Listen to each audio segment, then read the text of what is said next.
Hey, roadies! Happy Tuesday. Wanted to come to you guys live today and talk to you about events. I have taken some handy dandy notes. I'm going to start this by saying this. I am not the biggest, bestest event person in the whole wide world. I've done very few of them, but the ones that I have done, I've learned something from. I've taken something away from each one of them, and I feel like each one gets a little bit better than the one before. And I know, here's the thing, guys.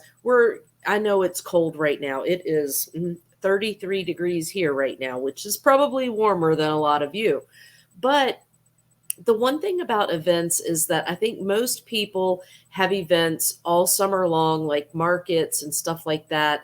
So through the spring and summer. And then, of course, right around the holidays. So Thanksgiving, Christmas time.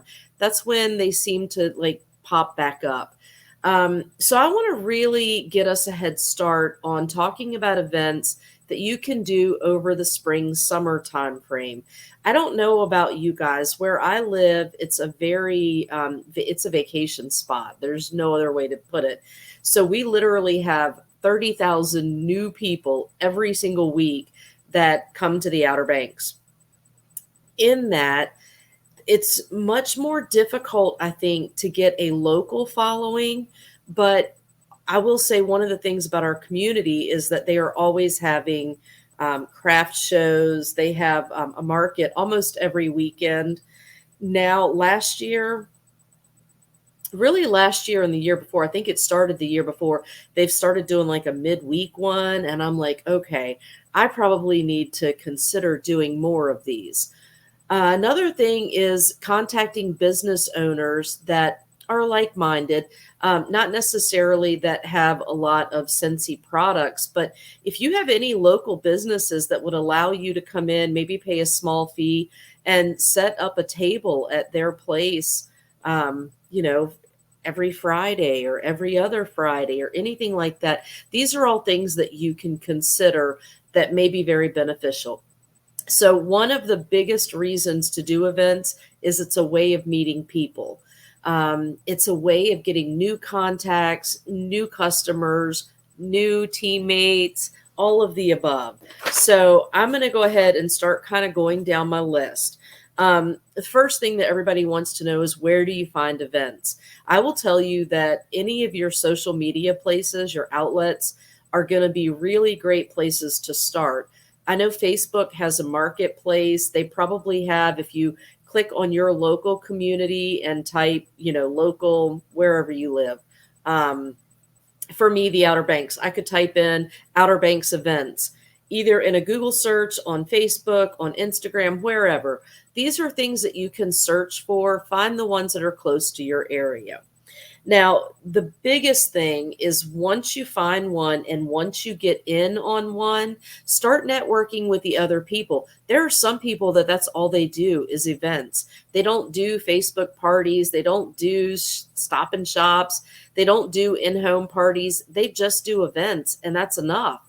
Um, so once you're in there, network with people. Don't just sit in your little corner and be like, okay, I'm the Cincy lady. I can't go outside of this corner. So definitely, when the time comes and you get an event, start talking to the person that's setting up next to you on either side or across from you, and just say, hey, what events do you have coming up? Do you know if they need additional people still? So next place would be, we've already talked about Facebook. So churches and schools, those are going to be big, especially during the school year. A lot of times they'll have like spring flings at schools, stuff like that. Same thing with churches. They'll have like a fall fest or a spring fling. Talk, and you really need to network with those people in your communities as well. Literally send out a flyer or go knock on a church's door in the middle of the week and talk to whoever's in the office and say, hey, give them a little information. Just say, hey, I'm a Scentsy consultant. If you guys are having any yard sales or if you're having any upcoming events, I would love it if you would consider me. If they don't, they're not going to necessarily know to look for you. You have to look for them, and you can't be afraid to go into some of these places and say, hey, do you have any events coming up where I could possibly be a vendor? You can go to a much larger scale if you have county fairs or state fairs. Those are probably going to be pretty big ones to start off with, and usually probably more than a day long. So take into some consideration when you're asking about them.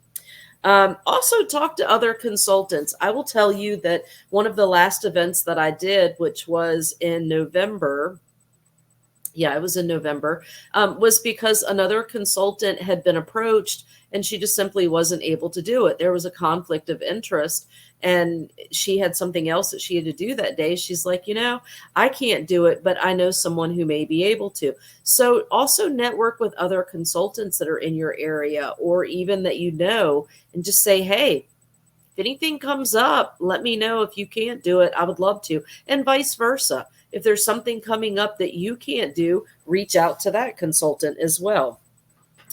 Okay, let's talk about some of the things that you're going to need if you're going to do events. The biggest thing I'm going to say is a tent, some sort of, not a tent, but a canopy, some sort of covering. Our wax, it's going to melt. You don't want it to melt. So think about, and I feel like the canopies are fairly inexpensive. I think I paid probably $100 for mine. You may be able to find them on sale. Regardless, you're going to want some sort of shelter if you're outside. You're going to need chairs. You're going to want to sit down at some point, have a comfortable chair. It's worth spending the extra money on to get something that when you are sitting there, like maybe right after you've set up, that you have a place to actually relax, or if you're eating your lunch, something like that. I also choose to have like a little small table. It's actually a TV tray table, and that's where I put my card reader, my phone, a calculator, anything, and all of my order forms. So I have everything set up and ready right there so that anytime somebody, comes up and they're ready to purchase, everything is in that one spot. I'm not going, oh, well, gosh, where did I set that thing? The biggest thing, move your bars to the shade. There was an event that I did at Langley Speedway this past season. And when I first set up that morning, I consciously thought about it. I was like, okay, this is the shade. This is where I need to put the bars. Well, come high noon, the shade was in a different spot. Be prepared and be set up in a way that you can easily shift and move if you need to. So halfway through the day, I literally took my wax bars and moved them to the other side of the tent where the shade now was. So keep that in mind. Tablecloths, if you want it to be pretty, then make it pretty. But it doesn't have to be. I know that in the consultant store, they sell the Scentsy tablecloths. I choose not to use those because my favorite color is lime green. And I went on Amazon and I found some lime green. And I just like the brightness of it. It's colorful, it's bright, it catches people's eyes. So I choose to use that instead of the black Scentsy one. Scentsy had flags and then they had the little banner. I literally take safety pins and safety pin it right to each side of my table. So it's kind of a banner still, but up against that lime green background. What else? Shelves and chargers. Okay. You can find all kinds of little stands. I don't have any, like the one, I guess I got to look this way. The one right over here that my diffusers are on, you can take a couple of those and you see how it just gives them a different height. So maybe have a couple of those that you can stack some of your warmers in the back and have your wax bars in the front, something like that. Think about electricity, okay? Most of these outside events, you're not going to have access to electricity.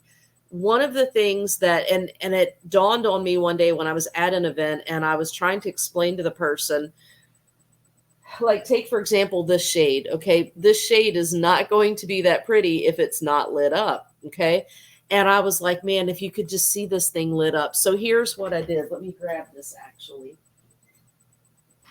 So I was trying to explain that to them. I was like, how do you do that? So I'm choosing the wrong thing on my phone. So I literally did this. I used my phone light. Okay. That's all it is. The light on my phone. And I put it in there. And I know the lighting in here is bad. So I don't know if I'm going to be able to get it, but it was enough to show them how pretty it would be. Guys, you can do that with any warmer, literally the light from your phone. So that got me to going around in circles. And I don't think I have one handy dandy, but they make the little LED lights that you can just push and turn on. They're battery powered. So I bought a 6-pack of those, loaded them up with batteries, made sure that they had good batteries in them. And then I literally displayed some of the warmers with just those lights in them turned on. It makes all the difference in the world. And you guys know that when people can see it lit up. So keep that in mind. If you don't have electricity, get creative. Another thing, and again, I don't have one right here with me, but you know how we have the little battery packs for our phone? Sorry, I'm getting text messages. The little battery packs for our phones, just to charge them real quick, you can use those with our mini fan diffuser. So if you have a mini fan diffuser, you're outside, plug that baby in. It's a USB port, guys, or USB cord. Plug it in. Let people smell the fragrance. Make sure that your Scentsy Go is charged. Make sure you have the fragrance available. Turn it off when people aren't there to conserve battery. But it's definitely something. And also take an extension cord, especially if you have somebody else that's there with you, to where if there is an outlet anywhere, you could, if you wanted to, show somebody what it would look like. What else?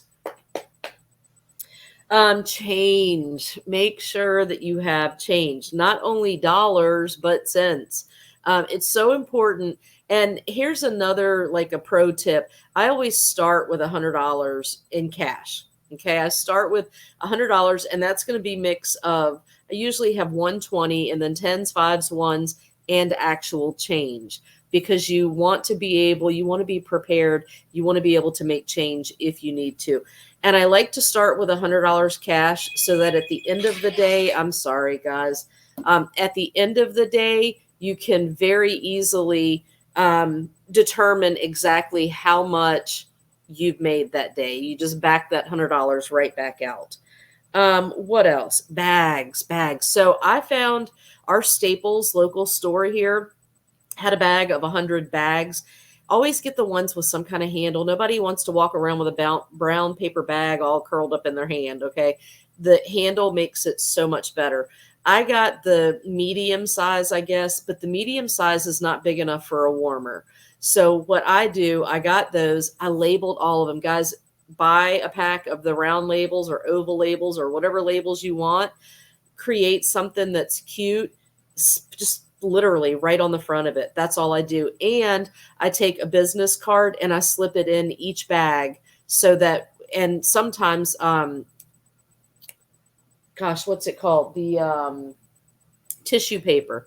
If I'm doing something where I really want it to be pretty, I'll have the tissue paper and a business card already in the bag. So all I got to do is grab the bag, open it, put the product in, shove the tissue paper in, and then it looks pretty when I hand it back. It has my cute little sticker on the front.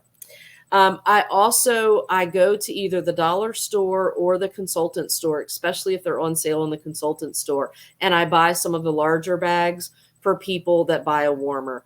Guys, do not take a bunch of warmers to an event and not have bags big enough to put them in. It will be a nightmare for them to have to carry around this box warmer and not have it in a bag.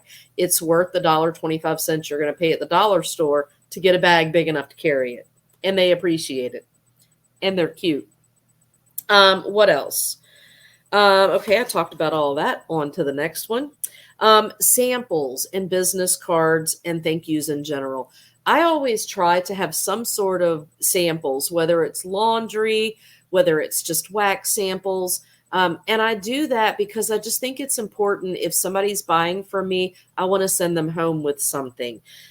Along those same lines, label everything, because if you hand me a sample of a bakery product, I am not going to like it. And I'm going to go, oh, that is terrible. And then I'm going to find somebody and I'm going to be like, do you like this? If you like this here, you can have this. You can try it.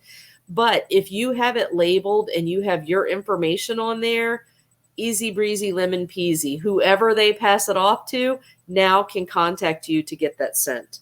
What else? scent category. So I found these stickers on Amazon. And guys, they are super tiny, super small, different colors. You can see where I've moved some of them. And what I chose to do was to label all of my bars with a little sticker, one of these at the top, based on the scent category. I have a little stand that my husband built that has the little prongs that stick out, so I can hang my bars on that, and I have them labeled at the top.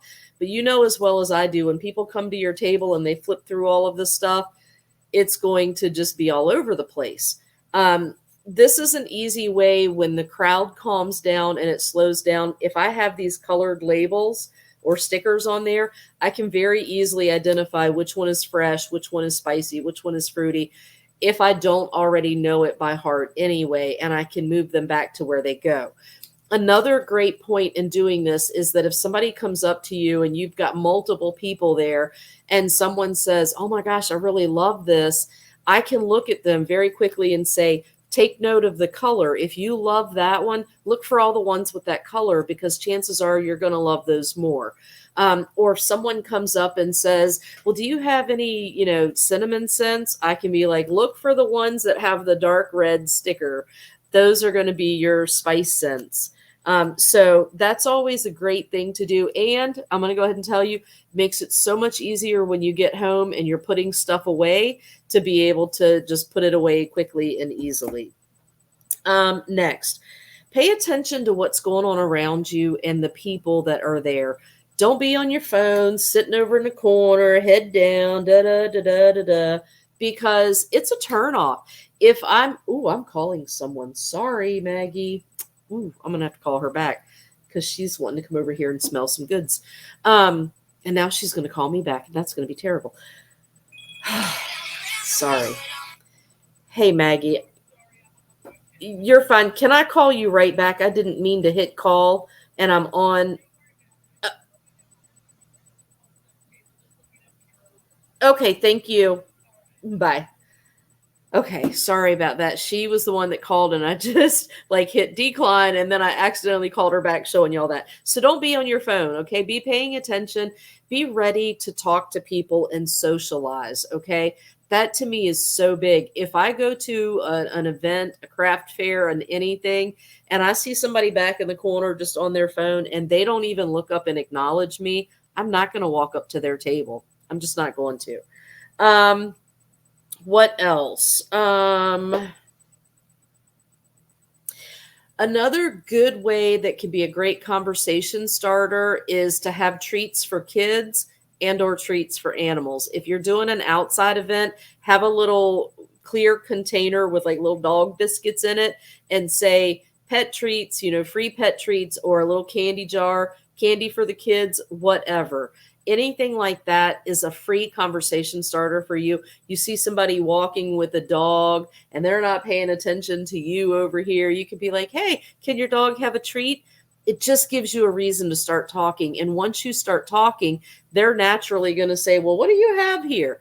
That's your open, guys. That's how you can get to that initial conversation started. Something so simple. What else? An inventory list may be helpful.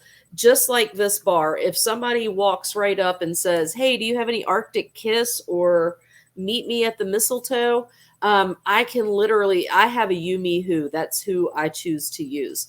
But the great thing about it is that I can say, "You know what, let me check 1 second." And I can go to my Yumi Who and I can type in that name, and it's either going to come up and say, "Yeah, I have 3 of them. They should be here." Or, "No, I don't have any of them. Sorry." Or, "Yeah, I had 3 of them when I started today. If I have them, they're going to have a little blue sticker on them, but I'm not 100% sure if they've already sold." Next, take notes and track your sales. This is the most important thing, guys. If you can get a name and a phone number, and the way that I do that is, when I'm filling out their ticket, I'm like, "Hey, may I have your name?" Most of the time, if you just say, "May I have your phone number?" people are going to give it to you most of the time. Sometimes they're going to say, "Nah, I don't want to be contacted." sometimes changing your verbiage is all you need to do. So instead of saying, "What's your phone number?" Although most people are going to give it to you, you could say, "What's your phone number in case you have any warranty issues?" Ta-da! It literally is that simple. What else? What should you take? This is always a big thing, guys. If you're just there to meet people, you don't necessarily have to take everything that you have. Now, if you have a lot of inventory and you want to offload some of it, take everything you can take. I usually take any warmers that I really want to get rid of and I set them up and I keep some in their boxes. Some I'll just open and put on top of their box to try to give you a tiered effect. But I always take what I have in stock that I can get rid of. I also am very purposeful about taking my testers because if somebody, especially if I have the time to talk with them, if I'm not completely swamped with people and they pick up meat at the mistletoe and they're like, "Man, this smells really good," I can be like, "Oh, well, let's look at the testers and see what else you might like." Again, be personable. That's what most all of it is about, is being personable. Bulbs. Most people are going to be looking for bulbs. If you have them, take them. So if I'm going to an event that has electricity, I always, always, always, always, always take one of the, it's called a lazy elf, but it's a tall, um, I don't even know what you call it. They just call it a lazy elf on Amazon, but it's just a tall thing that has multiple places to plug stuff up in. That way I can run all of my warmers right to that. But then I also, if I have electricity, you can bet your bottom dollar I'm going to have a diffuser, preferably one premium and one deluxe. Also think about kids, especially at the holidays. Mom might be doing some holiday shopping. She's going to have that kid. If you have a couple buddies set up or a couple buddy clips, them kids are going to be right there. You just know it. And what else? If it's seasonal, I try to keep the sense, like sometimes I don't take all of my bars. But if it's a seasonal time frame, you can bet I'm going to do my very best to have seasonal bars available and ready. And I think that's very important. I think having, all of the Christmas cinnamon scents around Thanksgiving and Christmas makes most sense because that's what people are ready to transition into. Meanwhile, in the summer, I don't necessarily want to have all of the pine scents. I want to have some florals. I don't want to have florals, but most people want them. That's another one I just don't like, but I'm still going to have florals on hand and I'm going to have the fresh and the fruity and all those wonderful beach scents. Catalogs, make sure you have catalogs there. Order forms. I know I said, write them down, but I didn't specify having order forms. Make sure you have order forms. Make sure you have catalogs. Make sure you have pens. Most important thing I think in all of this, guys, is to just get out there and try it. You're going to learn as you go. And like I said before, each one that I've done, I've learned something from it and been able to take something away from it. So just get out there and try it. Do it scared. Do it by yourself. Do it with a friend. Do however makes most sense to you. But until you get out there and actually do it and try it, you're not going to know if it's something that you're going to enjoy or that you're going to want to continue to do. So those are my tidbits. I hope that's helpful. And if y'all have any questions for me or any comments, make sure you drop them below. I love, love, love feedback. I love knowing what you guys are thinking. I love knowing if you're getting anything out of these trainings. So if you have questions or if there's a specific topic that you would like for me to train on, please drop it below. I would love to know. All right, guys, y'all have a great Tuesday.